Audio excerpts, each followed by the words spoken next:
বেশি তেলে রান্না, অল্প বয়সে কান্না। আমরা যেমন খাবার খাই আমাদের শরীর ঠিক তেমনই হবে। অনেকে মনে করেন তেল ছাড়া রান্না খেতে খুব খারাপ লাগবে, বা অনেকে ভাবেন কিভাবে তেল ছাড়া রান্না করবেন। কম তেলে বা তেল ছাড়া কিভাবে রান্না করলে স্বাদ পাওয়া যায় আজকের ভিডিওতে আমি তাই আপনাদের দেখাবো। প্রথমে বরবটিগুলোকে গরম কড়াইতে দিয়ে একটু লবণ দিয়ে নেড়ে ছেড়ে নেব। তারপর যখন সবজিগুলো থেকে একটু পানি বের হবে তখন দিয়ে দেব একটু হলুদ। এখানে কিন্তু লবণ বেশি দেওয়া যাবে না। তেল দিয়ে রান্না করার তরকারিতে আমরা যতখানি লবণ দেই এর থেকে একটু কম দিতে হবে। লবণ একটু কম দিলে এ তরকারিতে স্বাদ পাওয়া যায় বেশি। তারপর ঢাকনা দিয়ে একটু ঢেকে দিতে হবে।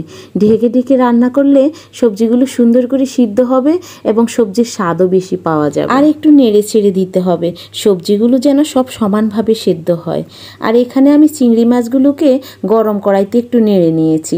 আপনারা চাইলে তেলেও ভেজে নিতে পারেন। চিংড়ি মাছগুলো যখন ভেজে নিয়েছি তখন ভিডিও করতে ভুলে গেছিলাম, তাই আপনাদের দেখাতে পারিনি। তারপর একটু করে মরিচের গুঁড়ো দেব। মরিচের গুঁড়োও বেশি দেওয়া যাবে না, তেল ছাড়া রান্নায় গুঁড়ো মরিচ কম দেওয়াই ভালো। আমি একটু ঝালটা বেশি খাই তো তাই একটু সাথে কাঁচামরিচ দিয়ে দেব। সাথে দিয়ে দেব পেঁয়াজ কুচি। এখানে চাইলে রসুনও দেওয়া যেতে পারে, আমি আজকে রসুন দেইনি। তারপর ভালোভাবে নেড়ে চেড়ে পেঁয়াজ, মরিচ আর বরবটি একসাথে মিশিয়ে আবার একটু ঢাকনা দিয়ে ঢেকে দেব। আমি কিন্তু ঢাকনা বেশিক্ষণ রাখবো না, বেশিক্ষণ রাখলে বরবটি বেশি সিদ্ধ হয়ে যাবে, আর বরবটি বেশি সিদ্ধ হলে খেতে স্বাদ লাগবে না। সবুজ সবজি যদি সবুজ রং না থাকে রান্নার পরে তাহলে সেই তরকারির স্বাদই নষ্ট হয়ে যায়। তারপর দিয়ে দেব চিংড়ি মাছগুলো।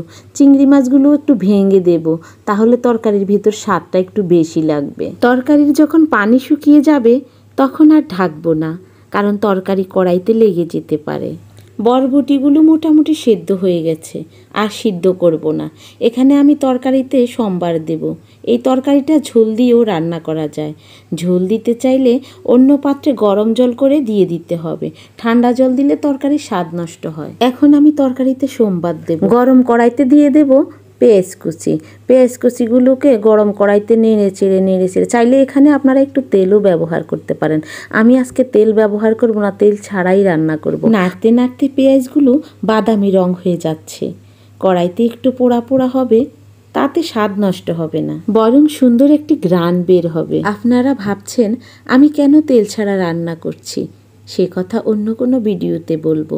তবে তেল ছাড়া বা কম তেলে রান্না খেয়ে আমি অনেক ভালো আছি, সুস্থ আছি।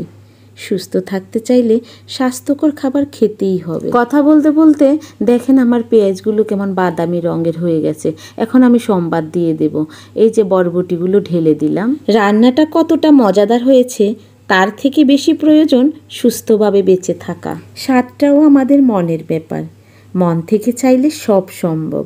তবে সত্যি তেল ছাড়া রান্না খেতে আমার খারাপ লাগে না, বরং বেশি তেলে রান্না দেখলে এখন আর খেতে ইচ্ছে করে না। এই যে আমার তরকারি দেখুন কতটা সুন্দর দেখাচ্ছে। শুধু দেখতে সুন্দর নয়, খেতেও কিন্তু দারুণ হয়েছে। ভালো থাকুন, ভালো রাখুন। ধন্যবাদ।